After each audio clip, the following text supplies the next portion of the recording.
నమస్తే, welcome to good health. సంతానలేమి సమస్యతో బాధపడుతున్నారా? సంతానలేమిని ఎలా అధిగమించాలి? పీసీఓఎస్కి కారణాలేంటి? దీనికి సంబంధించి ఎలాంటి ట్రీట్మెంట్ అందుబాటులో ఉందో 49 డాక్టర్ మౌనిక గారిని అడిగి మరిన్ని విషయాలు తెలుసుకుందాం. నమస్తే డాక్టర్. హలో అండి. డాక్టర్, ముందుగా చెప్పండి, అసలు ఇన్ఫర్టిలిటీకి రీజన్స్ ఏంటి? అసలు ఇన్ఫర్టిలిటీని ఎప్పుడు పరిగణించాలి? ఒక కపుల్కి ఇన్ఫర్టిలిటీ ప్రాబ్లం ఉంది అని ఎప్పుడు డయాగ్నోస్ చేస్తామంటే అండి, ఒక husband and wife regular unprotected intercourse అంటే వీక్లీ అట్లీస్ట్ 2 to 3 times ఎటువంటి కాండమ్స్ లేదా ప్రెగ్నెన్సీ ప్రివెంటివ్ పిల్స్ ఇవన్నీ యూజ్ చేయకుండా కలుస్తూ 1 year తర్వాత కూడా ప్రెగ్నెన్సీ అందలేదు అంటే అప్పుడు కపుల్ ఇన్ఫర్టిలిటీతో బాధపడుతున్నామని చెప్పొచ్చు. కానీ ఈ 1 year అన్నది అన్ని కేసెస్లో వర్తించదు. ఎందుకంటే లేడీస్ ఏజ్ ఎప్పుడైతే 35 years కంటే ఎక్కువ ఉందో వాళ్ళు 6 months వరకు ట్రై చేసి అప్పటికి కూడా ప్రెగ్నెన్సీ రాలేదు అంటే ఇమీడియట్గా కన్సల్ట్ అవ్వాల్సి ఉంటుంది. అండ్ ఫ్యూ అదర్ కేసెస్, ఈ పర్టిక్యులర్ కేసెస్లో ఏమవుతుందంటే సెక్షువల్ ఇంటర్కోర్స్లో ఏదో డిఫికల్టీస్ ఫేస్ అవ్వడం, లేదా రెగ్యులర్గా లేడీకి సైకిల్స్ రాకపోవడం, హస్బెండ్ సైడ్ నుంచి ఎరెక్షన్ లేదా ఇజాక్యులేషన్లో ఏదైనా డిఫికల్టీస్ ఫేస్ అవుతున్నారు, ఇటువంటి ఏదైనా ఇంటిమెసీలో ఇష్యూస్ ఇటువంటివి ఏమన్నా ఉంటే కూడా ఎర్లీగానే ఒపీనియన్ తీసుకోవాల్సిన అవసరం పడుతుంది. ఓకే డాక్టర్, ఇప్పుడు పీసీఓడి పీసీఓఎస్ అనేది మనం రెగ్యులర్గా వింటూ ఉన్నాము. అసలు పీసీఓడి పీసీఓఎస్ రెండు సేమేనా? అసలు ఎందుకు వస్తుంది పీసీఓఎస్? సో పీసీఓఎస్ అంటే అండి polycystic ovarian disease, polycystic ovarian syndrome, they're all one and the same. కానీ ఒక లేడీకి పీసీఓడి ప్రాబ్లం ఉంది అని డయాగ్నోస్ చేయాలి అంటే మనకు 3 criteria ఉంటాయి. ఒకటి వచ్చేసి లేడీకి సైకిల్స్ రెగ్యులర్గా రాకపోవడము, అండ్ సెకండ్ వచ్చేసి స్కాన్ చేసినప్పుడు ఈచ్ ఓవరీలో మనం నంబర్ ఆఫ్ ఫాలికల్స్ వీటిని కౌంట్ చేసినప్పుడు కనీసం 20 కంటే ఎక్కువ ఉంటే అప్పుడే మనం దాన్ని పీసీఓడి అంటాం. ఈ మధ్యకాలంలో ఏమవుతుందంటే చాలామంది జస్ట్ నంబర్ ఆఫ్ ఎగ్స్ 12 మీద ఉన్న లేదా ఏదో మెనీ ఫాలికల్స్ కనపడుతున్నాయి, అపియరెన్స్ ఎలా ఉన్నా ఇమీడియట్గా పీసీఓడి అని రాసేస్తున్నారు. That is not right. ఎందుకంటే లేటెస్ట్ క్రైటీరియా వచ్చింది మన 2020లో. ఆ క్రైటీరియా ప్రకారం మనకు అల్ట్రాసౌండ్ మెషిన్స్ అన్నీ బాగా అడ్వాన్స్డ్ ఉన్నాయి కాబట్టి ప్రెజెంట్ డే క్రైటీరియా ప్రకారం కనీసం 20 కంటే ఎక్కువ ఫాలికల్స్ ఈచ్ ఓవరీలో కనపడితే మాత్రమే మనం పీసీఓడి అంటాం. ఇది సెకండ్ అవుతుంది. నో లాస్ట్ క్రైటీరియా వచ్చేసి లేడీకి కొంచెం హైపర్ ఆండ్రోజెనిక్ ఫీచర్స్ అంటారు. మేల్ హార్మోన్ టెస్టోస్టెరోన్ అనేది అందరు లేడీస్లో కూడా ఉంటుంది, కానీ పీసీఓడి ప్రాబ్లంతో బాధపడుతున్న వాళ్ళు స్లైట్లీ నార్మల్ కంటే ఎలివేటెడ్ రేంజెస్లో ఉంటాయి. దీనివల్ల లేడీ ఎక్కువ పింపుల్స్ ప్రాబ్లమ్ లేదా ఫేషియల్ హెయిర్ యాక్ని ఇవన్నీ ఇష్యూస్ ఎక్కువగా ఫేస్ అవుతూ ఉంటుంది. ఇది లాస్ట్ క్రైటీరియా. ఈ మూడిట్లో ఏ 2 ఉన్నా లేడీకి పీసీఓడి ప్రాబ్లం ఉంది అని మనం డిటర్మిన్ చేస్తాం. సో బేసిక్గా పీసీఓడి అనేది లైఫ్ స్టైల్ చేంజ్ వల్ల వస్తుంది అని అంటారు. సో ఎలాంటి జాగ్రత్తలు తీసుకోవాలి పీసీఓడిని తగ్గించుకోవడానికి? ఇప్పుడు కాజెస్, అసలు పీసీఓడి ఎందుకు వస్తుంది, రీజన్ ఏంటి? మెనీ యాక్చువల్లీ జీన్స్ అని బిలీవ్ చేస్తారు. అంటే మదర్లో ఉంది నాకు కూడా వచ్చింది, ఇలాంటివి ఎక్కువగా వింటామండి. అండ్ సైంటిఫికలీ కూడా జెనెటిక్ బేసిస్ ఉంటుంది. మల్టీ ఫ్యాక్టోరియల్ అంటే మల్టిపుల్ జీన్స్ ఇన్వాల్వ్డ్ ఉంటాయి అన్నమాట పీసీఓడి కాజేషన్కి. కానీ ఇది only few cases, cannot be generalize to all cases. మన ఓల్డర్ జనరేషన్స్లో అంటే మన గ్రాండ్ పేరెంట్స్ ఆ పర్టిక్యులర్ జనరేషన్లో చూస్తే ఈ ప్రాబ్లం అంత ర్యాంపెంట్గా లేకుండే ఇప్పుడు చూసినట్టు. సో డెఫినెట్గా మనకి ఏంటి డిఫరెన్స్ వాళ్ళకి మనకి అంటే లైఫ్ స్టైల్లో, ఫుడ్ హ్యాబిట్స్లో, వీటన్నిటిలో, స్లీప్ రొటీన్లో ఇవన్నీ డిఫరెన్సెస్ రావడం వల్ల మనం ఎక్కువ జంక్ ఫుడ్ తీసుకుంటున్నాము, సెడెంటరీ లైఫ్ స్టైల్ ఎక్కువగా అయిపోయింది, డెస్క్ జాబ్స్ ఎక్కువ ఉన్నాయి, ఎక్సర్సైజ్ లేదు, oily food, refined sugars products ఇవన్నీ ఎక్కువ కావడం వల్ల పీసీఓడి ప్రాబ్లం అన్న ఇన్సిడెన్స్ కూడా ఇప్పుడు ఇట్స్ యాజ్ హై యాజ్ 10%. అయితే డాక్టర్, ఇప్పుడు పీసీఓడిని తగ్గించడానికి మెడికేషన్ వైజ్గా ఎలాంటి ట్రీట్మెంట్ ఉంటుంది? ఇప్పుడు పీసీఓడికి క్యూర్ అని ఉండదండి, బట్ లెవెల్స్ ఆఫ్ ట్రీట్మెంట్ చెప్పచ్చు. నౌ ఫస్ట్ స్టెప్ ఏంటి, సెకండ్ స్టెప్ ఏంటి, థర్డ్ స్టెప్ ఏంటి? నౌ మీరు అన్నట్టు life style alterations, diet, exercises ఇవి మోస్ట్ ఇంపార్టెంట్. ఫస్ట్ ఇవే వస్తాయన్నమాట. దీంతో పాటు అంటే this is the effort put by the patient. Clinician side నుంచి మేమేం చేయగలము అంటే కొన్ని మెడికేషన్స్ ఉన్నాయి, మయో ఇనోసిటాల్ అట్లా కాంబినేషన్స్ ఉంటాయి మెడికేషన్స్, అవి మా సైడ్ నుంచి మేము పెడతామన్నమాట. ఇది కాకుండా పీసీఓడి ప్రాబ్లమ్ మనకు ఏంటిది ఇష్యూ, అదే ఒక పెళ్లి కాని అమ్మాయికి, టీనేజ్ గర్ల్స్కి మెయిన్ ఇష్యూ ఏంటి అంటే సైకిల్స్ రెగ్యులర్గా రావట్లేదు కాబట్టి వాళ్ళకు ప్లానింగ్ గెట్స్ డిఫికల్ట్. ఎక్కడో ట్రిప్కి వెళ్తున్నారు లేదా 2-3 months రాకుండా సడన్గా వచ్చినప్పుడు చాలా హెవీగా అవ్వడం, పెయిన్ ఎక్కువగా ఉండడం, ఇవన్నీ the very distressing and annoying features అనమాట. దానికోసం కన్సల్ట్ అవుతారు. అదే పెళ్లి తర్వాత పీసీఓడి వల్ల మెయిన్ ఇష్యూ ప్రాబ్లం లేదా కంప్లైంట్ వచ్చేసి ఇన్ఫర్టిలిటీ. ప్రతి నెల సైకిల్స్ రెగ్యులర్గా రావట్లేదు కాబట్టి ఎవ్రీ మంత్ ఎగ్ లేకపోవడం వల్ల హస్బెండ్ వైఫ్ అసలు ఎప్పుడు కలవాలి, ప్రెగ్నెన్సీ ఎందుకు రావట్లేదు, ఈ ప్రాబ్లమ్స్ వల్ల మెయిన్లీ వస్తారు మా దగ్గరికి. ఓకే డాక్టర్, కాల్ తీసుకుందాం. రాజుగారు హన్మకొండ నుంచి కాల్ చేస్తున్నారు. రాజుగారు మీ ప్రాబ్లం ఏంటో చెప్పండి. హలో చెప్పండి రాజుగారు. యాక్చువల్లీ మా వైఫ్కి పీసీఓడి ఉన్నదని చెప్పారండి. ఓకే అండి. పీసీఓడి ప్రాబ్లం ఉందని చెప్పారు. అయితే లాస్ట్ మంత్ చేస్తే 3 mm అట్లా ఉంది అని చెప్పారు. ఏమన్నారండి? 3 mm సిస్ట్ ఉందని చెప్పారు. ఓకే ఓకే అండి. ఈ మంత్ లో చూస్తే ఒక కొంచెం తగ్గింది, 1 mm ఉంది అని చెప్పారు. ఓకే అదే మేము ప్లానింగ్ చేస్తున్నామండి పిల్లల కోసము. ఓకే అండి. అయ్యే ఛాన్సెస్ ఉన్నాయా? ప్లస్ ఇంకా మళ్ళీ పీసీఓడికి ఎగ్ రిలీజ్కి యాక్చువల్ సంబంధం ఏంటండి? ఓకే, ఇప్పుడు ఫస్ట్ థింగ్ ఈజ్ మీరు సిస్ట్ గురించి మాట్లాడారు కదండి. I think it is centimeter అండి, బికాజ్ మిల్లీమీటర్స్లో మనకు 10 millimeters కంటే తక్కువ ఉన్నంత వరకు మనం సిస్ట్ అని దాన్ని డయాగ్నోస్ చేయమన్నమాట. అవి ఫాలికల్స్ అయి ఉండొచ్చు. మీరు అంటున్నది probably it is 3 centimeters. PCOD పేషెంట్స్లో ఏమవుతుందంటే మీరు అన్నట్టు ఎగ్ గ్రోత్ ప్రాబ్లం అవుతుంది. ఫస్ట్ ఏంటి అంటే మన బ్రెయిన్ నుంచి ఒక హార్మోన్ FSH అన్నది వస్తుంది. అది వచ్చి అండాశయంలో ఉన్న ఎగ్స్ మీద యాక్ట్ చేసినప్పుడు ఎగ్ అన్నది సెలెక్ట్ అయ్యి పెరగడం స్టార్ట్ అవుతుంది అనమాట. ఇది జరగాల్సిన ఫీచర్. కానీ పీసీఓడి ఉన్న పేషెంట్స్లో ఏమవుతుందంటే ఈ హార్మోనల్ డిస్టర్బెన్స్ వల్ల ఈ FSH వాల్యూ కంటే LH అన్న వాల్యూ డబుల్ అమౌంట్లో ఉంటుంది. మనకి FSH లేకపోవడం వల్ల రిక్రూట్మెంట్ సెలెక్షన్ అన్నది జరగదు, గ్రోత్ అన్నది జరగదు. ఇది ప్రాబ్లం. నో సెకండ్ ప్రాబ్లం ఏంటి అంటే మనము టాబ్లెట్స్ కానీ ఇంజెక్షన్స్ కానీ ఈ FSH హార్మోన్ బయట నుంచి సప్లిమెంట్ చేసి ఎగ్ సెలెక్ట్ అయ్యి గ్రోత్ అయ్యేలా చూసిన తర్వాత కూడా ఎగ్ రిలీజ్ అవ్వడం అంటే బయట గోడ కొలాప్స్ అయ్యి లోపల ఉన్న ఎగ్ రిలీజ్ అవ్వాలి కదండి. ఆ కొలాప్స్ అయ్యే ప్రాబ్లం కూడా ఉంటుందన్నమాట. దీన్ని ల్యూటినైజ్డ్ అన్రప్చర్డ్ ఫాలికల్ అంటారు. అంటే బయట ఫాలికల్ బ్యాగ్ లోపల ఎగ్ ఉంటుంది, అది ట్రాప్ అయిపోతుంది లోపలే, బయట ఫాలికల్ బ్రేక్ అవ్వదు ఎగ్ రిలీజ్ అవ్వడానికి. సో ఇలాంటి కేసెస్లో ఈ బయట ఫాలికల్ సిస్ట్ లాగా మిగిలిపోతుంది. మీ వైఫ్లో ఇప్పుడు అన్నారు కదా సిస్ట్ లాగా తయారవుతుంది అని. సో ఇలా జరగచ్చు. అప్పుడు మేమేం చేస్తామంటే ఎగ్ రిలీజ్కి most of the situations HCG అన్న ఇంజెక్షన్ మాత్రమే పెడతాము. కానీ ఇటువంటి కేసెస్లో ఎక్కడైతే నేనన్న ప్రాబ్లం ఎగ్ రిలీజ్ కాలేకుంది అన్న ఇష్యూస్లో HCGతో పాటు ఇంకొకటి GnRH అనలాగ్ అని ఉంటుందండి. ఆ డ్రగ్ని కూడా మేము యాడ్ చేసి డ్యూయల్ ట్రిగర్ అంటాము, 2 ఇంజెక్షన్స్ కలిపిస్తాం. ఓకే డాక్టర్, నెక్స్ట్ కాల్ తీసుకుందాం. శృతి గారు భద్రాచలం నుంచి కాల్ చేస్తున్నారు. శృతి గారు మీ ప్రాబ్లం ఏంటో చెప్పండి. హలో చెప్పండి శృతి గారు. డాక్టర్ గారు, మొన్న 7వ నెల వరకు ప్రెగ్నెన్సీ ఉందండి. 7వ నెల తర్వాత ఇట్లా బ్లీడింగ్ ఇంత ముద్దలు పడిపోయి అబార్షన్ అయిపోయింది. ఓకే అండి. అది ఎందుకు అలా అయింది అని డాక్టర్ గారిని అడిగితే అదొక రకమైన వ్యాధమ్మా, 100 మందిలో ఒకరికి వచ్చింది అనేసి అన్నారు. మీకు నొప్పి అలా వచ్చిందా అండి? నొప్పి ఏం రాలేదండి, కాకపోతే ఒక పావు గంట ముందు బాగా ఒక్క నిమిషమే అట్ట నొప్పి వచ్చింది. తర్వాత మామూలుగా ఉంది పొట్టంతా.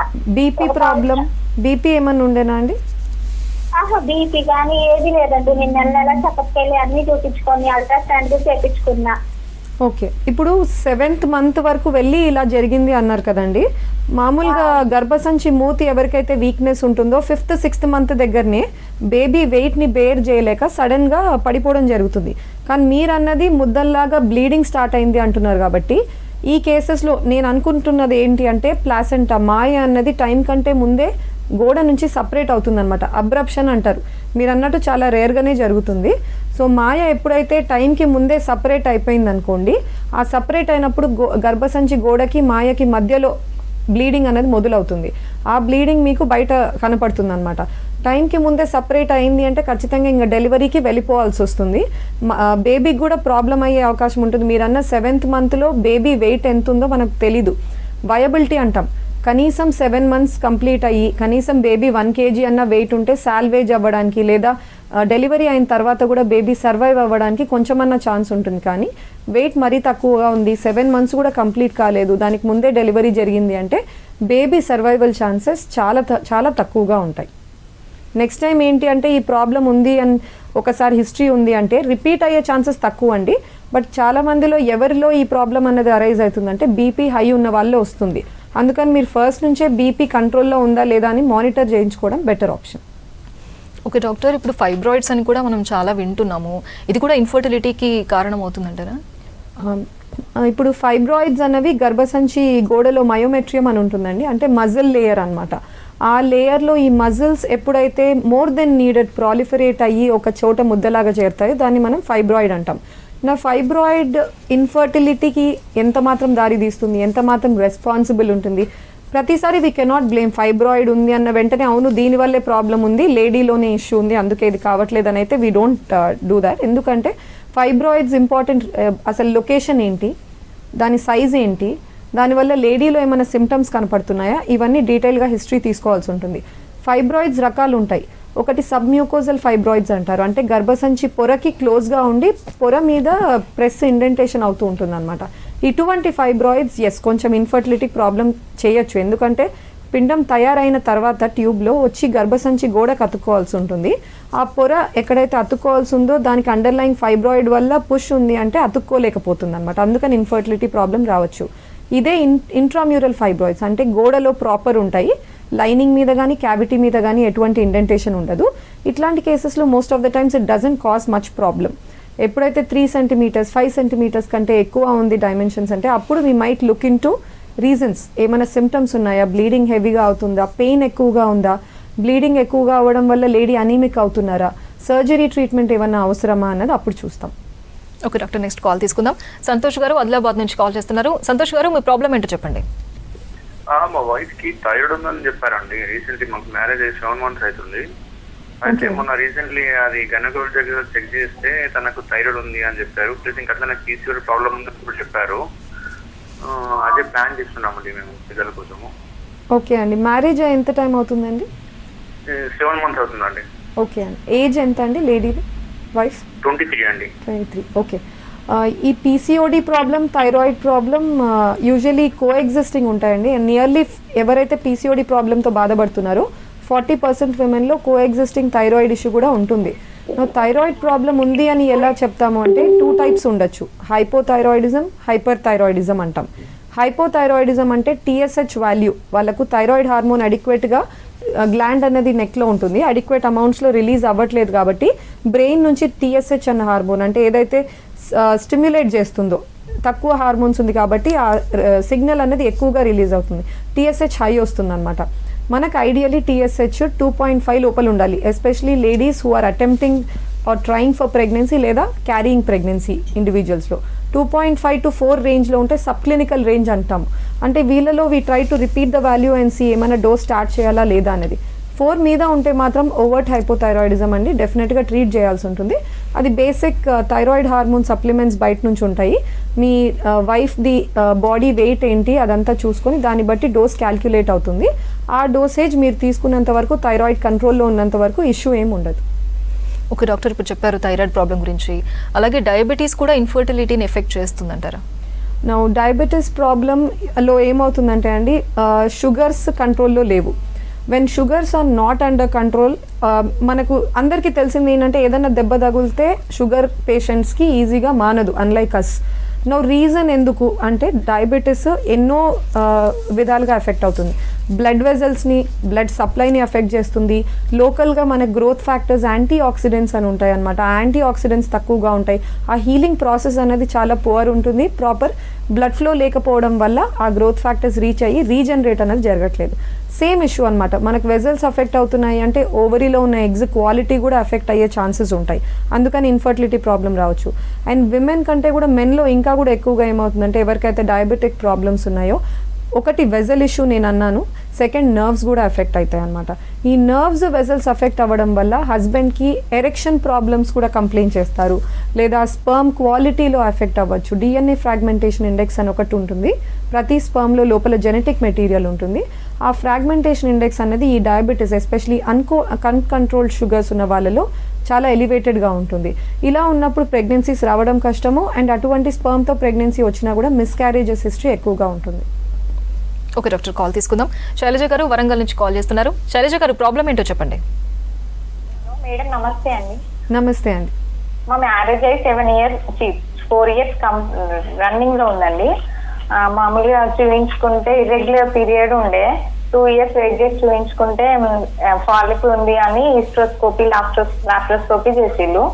చేసిన తర్వాత కూడా ఇక మెడిసిన్ వాడితే ఐయుఐ ట్రై చేసిళ్ళు, పాలిక్యులర్ స్టడీ చేసిళ్ళు, అయినా కూడా అన్ని నార్మల్ ఉన్నా ప్రాబ్లం ఏం కన్సీవ్ కాకుండా ఉంటుంది, రిజల్ట్ ఏం రావట్లేదు. ఓకే అండి, అర్థమైంది. ఇర్రెగ్యులర్ సైకిల్స్ పీసీఓడికి చాలా మంది ల్యాప్ ఓవేరియన్ డ్రిల్లింగ్ అని చేస్తున్నారండి. అంటే ఓవరీలో డైరెక్ట్గా వెళ్ళి లేజర్తో పంక్చర్స్ చేస్తారనమాట.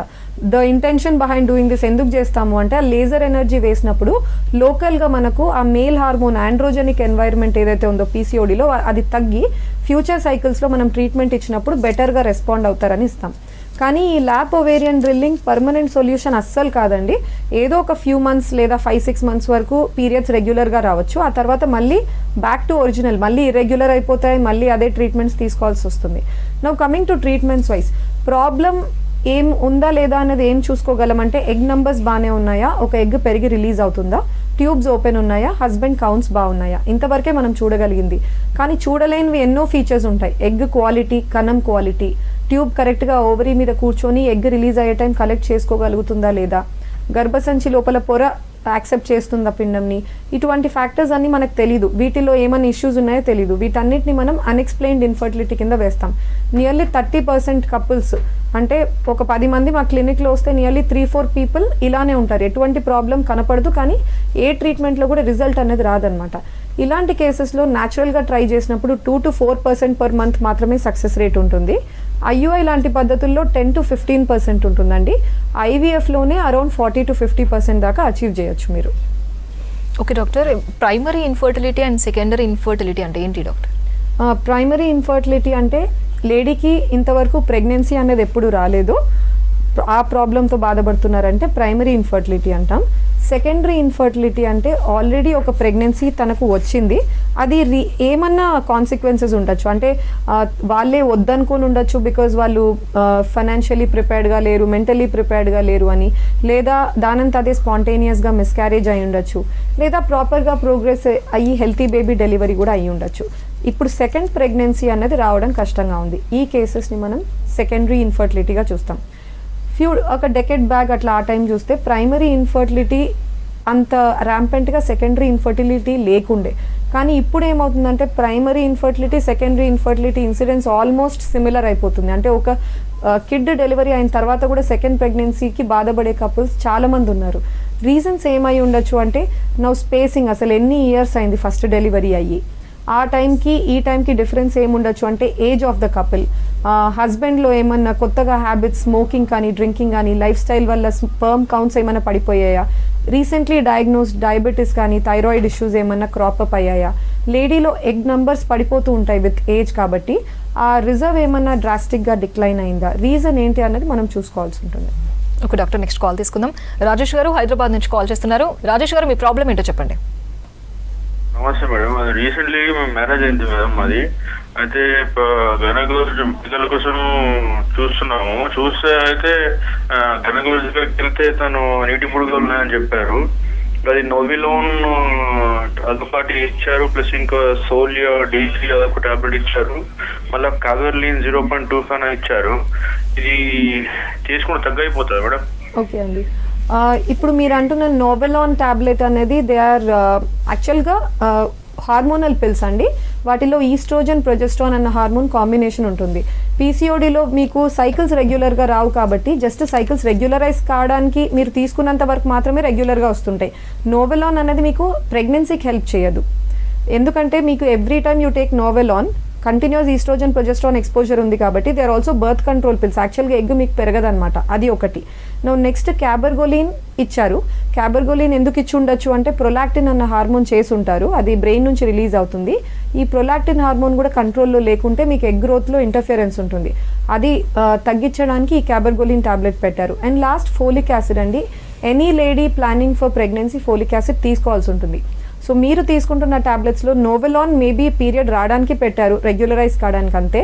కానీ మీరు ఒకవేళ ప్రెగ్నెన్సీ కోసం చూస్తున్నారు అంటే నోవెలాన్ టాబ్లెట్ ఆపేసి ఎగ్ గ్రోత్ కోసము ఓవ్యులేషన్ ఇండక్షన్ మెడికేషన్ స్టార్ట్ చేసుకోవాల్సి ఉంటుంది. ఓకే డాక్టర్, ఇప్పుడు ఎండోమెట్రియాసిస్ అని కూడా వింటూ ఉన్నాము.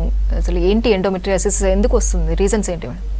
ఎండోమెట్రియోసిస్ అంటే ఇప్పుడు గర్భసంచి లోపల లైనింగ్ ఉంటుందండి, దాన్ని మనం ఎండోమెట్రియం అంటాము. ఈ ఎండోమెట్రియం లైనింగ్ ఎప్పుడైతే వెళ్ళి ఉండాల్సిన చోటు కంటే వేరే ఎక్టోపిక్ సైట్స్, అంటే లోపల పొర దగ్గర ఉండాల్సింది వెళ్ళి గోడల్లో కూర్చోవడం, లేదా ట్యూబ్స్ మీద కూర్చోవడం, వెళ్ళి బయట ఓవరీస్, ఇంటెస్టైన్స్, ఇలా డిఫరెంట్ సైట్స్లో వెళ్ళి డిపాజిట్ అవుతుంది అనమాట లైనింగ్. దాన్ని మనం ఎండోమెట్రియోసిస్ అంటాం. ఈ ఎండోమెట్రియోసిస్ వల్ల ప్రాబ్లం ఏంటి? ప్రతి మంత్ ఎలాగైతే మన గర్భసంచి పొర పెరుగుతుంది, మళ్ళీ షెడ్ అవుతుంది in the form of menstrual bleed, ఇదే హార్మోనల్ చేంజెస్ లేదా ఇదే స్ట్రక్చరల్ చేంజెస్ ఈ బయట డిపాజిట్స్లో కూడా జరుగుతుంటాయి. సో ఎవ్రీ టైమ్ ఈ ఇంటెస్టైన్ మీద లేదా ట్యూబ్స్ మీద ఉన్న డిపాజిట్స్ కూడా ఇన్ఫ్లేమ్ అవ్వడం, బ్లీడ్ అవ్వడం, మళ్ళీ హీల్ అవ్వడం ఇలా జరుగుతూ ఉంటాయి అనమాట. రిపీటెడ్గా ఇలా జరుగుతున్నప్పుడు ఏమవుతుందంటే ఫైనల్గా స్టిక్కీ అదెషన్స్, అతుకులు అన్నవి చేరుకుంటాయి. ట్యూబ్ డిస్టార్ట్ అయిపోవడము, ట్యూబ్లో బ్లాక్ తయారవ్వడము, ఇలాంటి ప్రాబ్లమ్స్ వల్ల, లేదా గర్భసంచి వెనకాల పౌచ్ ఆఫ్ డగ్లస్ వెజైనా మీద కూడా డిపాజిట్స్ అవుతుంది. ఇలాంటి సిచ్యువేషన్లో ఏమవుతుందంటే హస్బెండ్ అండ్ వైఫ్ కలిసినప్పుడు సెక్షువల్ ఇంటర్కోర్స్లో పెయిన్ వస్తుంది, డిస్పెరోనియా. సో ఎంటైర్ వాళ్ళకి ఆ ఫిజికల్ ఇంటిమసీలో కానీ లేదా సైకలాజికల్గా కానీ పీరియడ్స్ టైం ఎక్కువ పెయిన్ ఉండడము, ఎవ్రీవేర్ ఇట్ క్రియేట్స్ ట్రబుల్స్ అనమాట. And the most problematic issue with this is స్కాన్లో మనకు మోస్ట్ ఆఫ్ ద టైమ్స్ కనపడదు ఎండోమెట్రియోసిస్. లాపరోస్కోపీలో కెమెరా వేస్తేనే మనకు డయాగ్నోజ్ అవుతాయి మోస్ట్ ఆఫ్ ద కేసెస్లో. ఓకే డాక్టర్, మేల్ ఇన్ఫర్టిలిటీకి రీజన్స్ ఏంటి డాక్టర్? మేల్ ఇన్ఫర్టిలిటీ ఒక టైం 30% ఇన్సిడెన్సే అనేవాళ్ళు, 70% కేసెస్లో లేడీస్దే ఇష్యూ ఉండేది. ఇప్పుడు ఏమైంది అంటే ఆల్మోస్ట్ 50-50% అనమాట. Both equal incidence female infertility, male infertility చూస్తున్నాం. మేల్ ఇన్ఫర్టిలిటీలో రీజన్స్ ఏమేమై ఉండొచ్చు? ఒకటి, కణాలు మనకు తక్కువ ఉన్నాయి అన్నా లేదా కణాల కదలిక తక్కువ ఉంది అన్న, సెమెన్ అనాలిసిస్లో ఏదైనా ఇష్యూస్ ఉంటే ప్రాబ్లం ఉంది అంటాం. రీజన్స్ ఏమై ఉండొచ్చు అంటే ఒకటి, బ్రెయిన్ నుంచి టెస్టిస్కి అందే సిగ్నల్స్ తక్కువ ఉండొచ్చు, లేదా టెస్టిస్లోనే ప్రొడక్షన్ ఇష్యూస్ ఉండొచ్చు, లేదా బయటకు వచ్చే దారిలో ఎక్కడన్నా అడ్డంకు వల్ల గుడ్ అమౌంట్ ఆఫ్ స్పర్మ్స్ మనకు సిమెన్ శాంపుల్లో రాకపోవచ్చు. These are pre testicular, testicular and post testicular reasons అంటారు. అవి కాకుండా నంబర్స్ బాగుండి కూడా క్వాలిటీ ఎఫెక్ట్ అయ్యే కేసెస్ ఎక్కడెక్కడంటే మన లైఫ్ స్టైల్, వెయిట్, ఎవరైతే ఓవర్ వెయిట్ లేదా ఒబీస్ ఉన్న వాళ్ళలో కూడా ప్రాబ్లమ్స్ వస్తాయండి, లేదా వేరే డయాబెటీస్, హైపర్ టెన్షన్ ఇష్యూస్ ఉన్న వాళ్ళు, స్మోకింగ్, డ్రింకింగ్ అండ్ జాబ్, కొంచెం హాట్ ఎన్వైరన్మెంట్స్లో వర్క్ చేసేవాళ్ళు, ఫర్నెసెస్ కావచ్చు, లేదా cab drivers, lorry drivers, entire day seat మీద కూర్చొని ఉంటారు కాబట్టి ఆ హీట్ ఎన్వైరన్మెంట్ వల్ల కూడా స్పర్మ్స్ అన్నవి చనిపోవడం జరుగుతుంటాయి. Somebody dealing with toxic chemicals, paints or any agricultural fertilizers, toxic ones, వీటిలలో కూడా స్పర్మ్ కౌంట్స్ తగ్గే అవకాశం ఉంటుంది. రేడియేషన్ డిపార్ట్మెంట్, ఎక్స్రేస్ దగ్గర వర్క్ చేసే టెక్నీషియన్స్, వీళ్ళందరిలో ఇష్యూస్ ఉండొచ్చు. ఓకే డాక్టర్, నెక్స్ట్ కాల్ తీసుకుందాం. శ్రీనివాస్ గారు నాగర్ కర్నూలు నుంచి కాల్ చేస్తున్నారు. శ్రీనివాస్ గారు, మీ ప్రాబ్లం ఏంటో చెప్పండి. నమస్కారం మేడం. నమస్తే అండి, చెప్పండి. మేడం, మా సిస్టర్కి మ్యారేజ్ అయ్యి 2 years అవుతుంది మేడం. ఓకే అండి. అది హాస్పిటల్ అంటే వాళ్ళకు ఏంటంటే పిల్లలు కావట్లేదు మేడం. ఓకే. హాస్పిటల్ చూపిస్తే గర్భసంచిలో బుడగలు ఉన్నాయని చెప్తున్నారు మేడం. ఓవరీ అండాశయంలో అంటున్నారా, గర్భసంచిలో అంటున్నారా? గర్భసంచి అంట మేడం. ఓకే ఓకే అండి. బుడగల్, యాక్చువల్గా బుడగలు అన్నది సిస్ట్స్ అన్నవి ఓవరీ అండాశయంలో వస్తాయండి. బట్ స్టిల్ గర్భసంచిలో ఏముండొచ్చు అంటే నేను అన్నట్టు ఫైబ్రాయిడ్స్, గర్భసంచి గోడల్లో గడ్డలు ఉండొచ్చండి, లేదా కొంతమందికి గర్భసంచి పొర లోపలనే అవసరం ఉన్నదానికంటే కూడా ఎక్కువగా లైనింగ్ పెరిగి ముద్దలాగా తయారవుతుంది, దాన్ని పాలిప్స్ అంటారు. ఇలా పాలిప్స్ ఉన్న వాళ్ళలో కూడా ఇన్ఫర్టిలిటీ ప్రాబ్లం లేదా ఉంటాయి. కానీ అందరికీ కూడా ఆపరేషన్ చేయాల్సిన అవసరం ఉండదు.